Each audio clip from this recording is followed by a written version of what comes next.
I want to come back to the point that David made about the relationship between Europe and the United States and throw out two different ideas. One is that, we talk about Obama as representing a new generation and perhaps not being so engaged with Europe, but if you look at what he's done and you look at what he's said, he's actually much more engaged with Europe than we tend to give him credit for. The 2010 National Security Strategy puts Europe front and center as our partner for dealing with the world. When Bill Kennard was brought in as U.S. ambassador to the EU, he said quite publicly that Europe is the lens through which the United States engages or sees the rest of the world. It's a very strange notion, but this is the declaratory policy that the administration has. And even as a candidate, Obama did something unprecedented in taking a tour of Europe in order to burnish his foreign policy credentials. So there's a little bit there I think we should probably give him more credit for. Having said that, the opposition to Obama in the United States is very different in its attitudes toward Europe. And the demonization of Europe in American political discourse is something that I find, as a Europeanist, very alarming. When we want to describe socialism, we describe Sweden or France. When we want to describe incompetence, we say Greece. Even in your own briefing paper, you said the United States has become Greece, as though Greece is some perfect metaphor for incompetence. I really like that. And the interesting thing about that is that Americans who don't travel a lot, who don't have a lot of experience with Europe, are now looking at Europe increasingly as a source of problem, as a liability. And this is something that Tomas pointed out. In the three illustrations that Tomas gave of American-led NATO military engagement, and he was illustrating a point about the fractious nature or the changing nature of the NATO alliance, the variation came not in the transatlantic dimension. The United States was involved in all three exercises. What came was a variation in the European dimension. The United States showed up, and what was on the other side of the table was different each time. And I think that this is a serious problem. I'll never forget when George W. Bush was running for, actually he was running for Silvio Berlusconi to win the premiership in 2006. And he did two things that were very strange.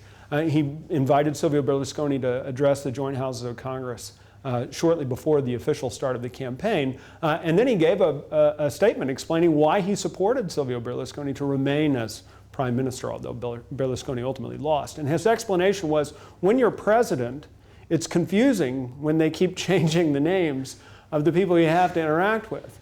And I have some sympathy for him there. I'm not sure that would lead me to support Berlusconi, but that's a different matter. Thomas, quick point, because this is a really important debate. I'm glad both Erik and David started the discussion of what are the U.S. interests in Europe today. And I think it's important to get that point absolutely right.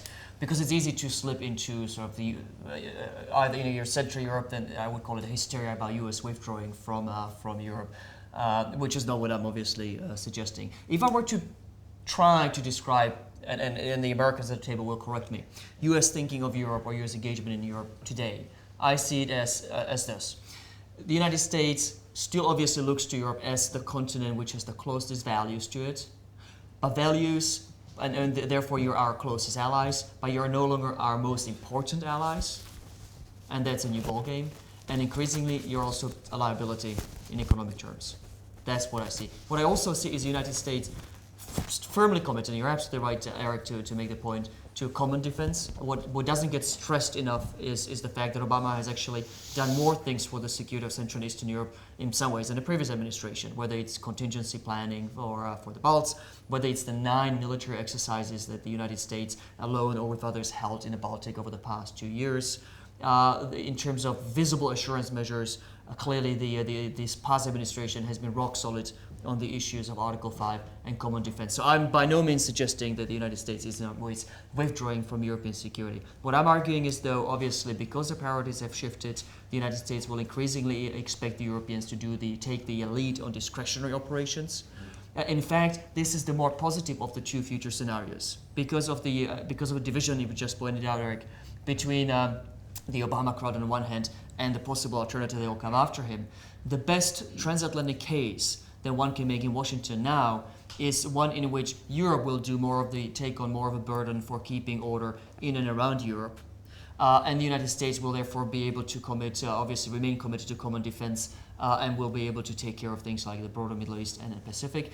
The alternative to that is not the United States, again, re-establishing itself as a European power and taking care of European security. The alternative to that is the United States withdrawing even more. So this sort of a delegating United States, which outsources most of the discretionary missions to Europe, is actually the better of the two scenarios that we have ahead of us. The alternative is actually the United States even less committed to common defense. I want to jump in for Rem on this point because I think we're getting to somewhere here. And the general point of this out